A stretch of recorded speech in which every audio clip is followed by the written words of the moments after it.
Disclosure, UFOs, UAPs, metapropulsion, it's all over the place right now on the major news. The presses are picking up the story, and, it's about time. But there is a lot of information that people have still yet to be made aware of. And there was a documentary that came out, along with ours, Countdown to Disclosure, but I was able to sit down with James Fox, who directed The Phenomenon. He covered a lot of the aspects that's breaking the news right now. It's kind of interesting. So I want you guys to take a look at this, listen up. It's an incredible ride. My gosh, look at this thing. The question is no longer if they are here, but why. What are they doing? What do they want from us? What are their motivations? He works with James Cameron because this is going to get a theatrical release, and so we decided, and that's one of the reasons why it got delayed a little bit. We didn't submit the film on time, but I figured it was well worth the wait, because in the theater there's a certain level of expectation that the audience has, and if you don't deliver on that, they might not be able to pinpoint what it is that bothers them, but something will bother them, because you're in a theater, you expect a certain level. So we decided to go ahead and do a complete, which took another 6 weeks. So the version that's coming out in about a week or 10 days is so much tighter. And then all the shots that we desperately tried to get into the film that were just, 10 out of 10 shot, scene, statement, whatever, from around the world, China, from Belgium, from South America, we made a little collection, and then we did a really cool title sequence at the end. So you have titles, then you have statements, then you have titles and statements and montages. It's really, really, really cool. So it's been 7 years. And I'd say at least half of that has been in the edit room and painstakingly going over. Like I laugh oftentimes. People go to tie their shoe when they're watching the film. I'm like, okay, you just missed about 6 months of work because every frame has been carefully thought out. I'm not kidding. Really. Yeah, if it's going to be, as you say, with these improvements, that what's going to be seen on the big screen, from what I already saw, I can't even imagine how much better it could get. But this sounds pretty exciting. I'm hoping maybe I could get it on the big screen myself. Let me ask you, it was kind of perfect timing now with the DOD admitting that they were doing an investigation into the UFO phenomenon for approximately, I'm not sure, what was it, about 10 years, $20 million. And now they're admitting that there's something in the skies that they don't know what's going on. And you integrate this new news and this new secret program of the investigation into the documentary. How did it all come to fruition when you started working on it 7 years ago on this new information that's coming out? Well, we were in the depths of editing. And in fact, I think I might have maybe either just got back from Australia or maybe I got back from Africa. I can't remember. But in any case, that New York Times article dropped at the end of 2017. And that was a huge big deal. And I was like, oh, okay, wow.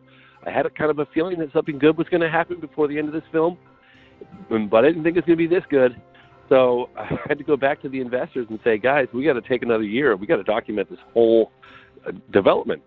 And so we went after the key players. And that took some time. And it was quite tenuous at best at times, but we miraculously pulled that one off. I mean, getting an interview with Senator Harry Reid and the stuff that he says on camera, that was a wow moment for me, because I don't know if you recall, I call it the plastic water bottle moment, where I ask him a pretty profound question. It's something that we've all suspected has been going on, and he takes a moment, undoes the cap, takes a sip, puts the cap back on, and then delivers the punchline, which was, I mean, I had to pinch myself sitting down at the time, because that's about as close to disclosure as I've ever heard. Yeah, you're gonna have to see the movie to find out this punchline. But let me tell you, it's a jaw dropper. And what's incredible to me as well is that the information that's getting out, and that we're all on board, and that's what we at Third Phase of Moon's about, is getting the information out as fast as possible. But to sit on a project for 7 years is something that's it takes some time and a lot of patience, but you did it right. You got the information coming in.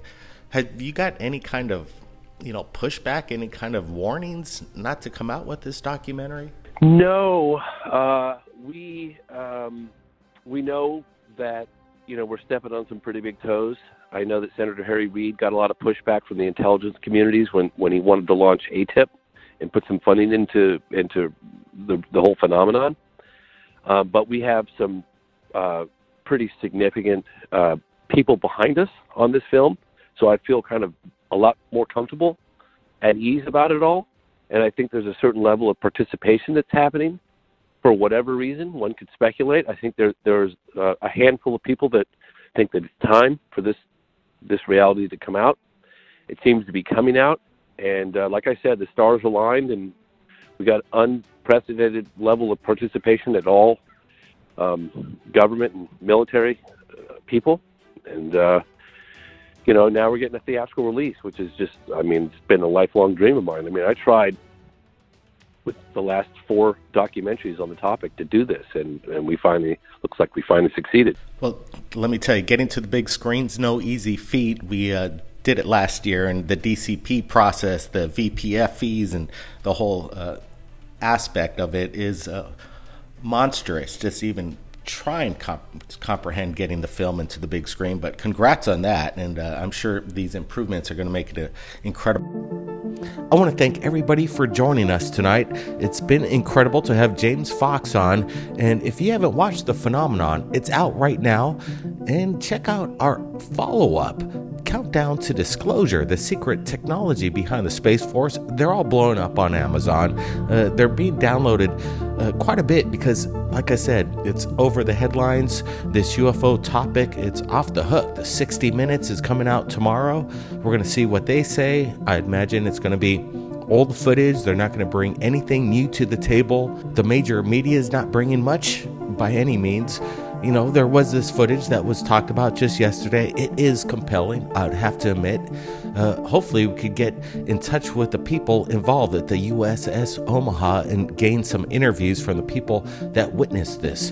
And we'll let you know if we could obtain these interviews. That would be pretty great. Give us a big thumbs up for that.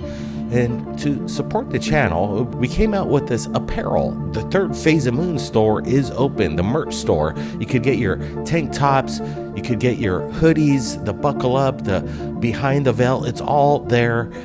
Support the channel. Wear this with pride.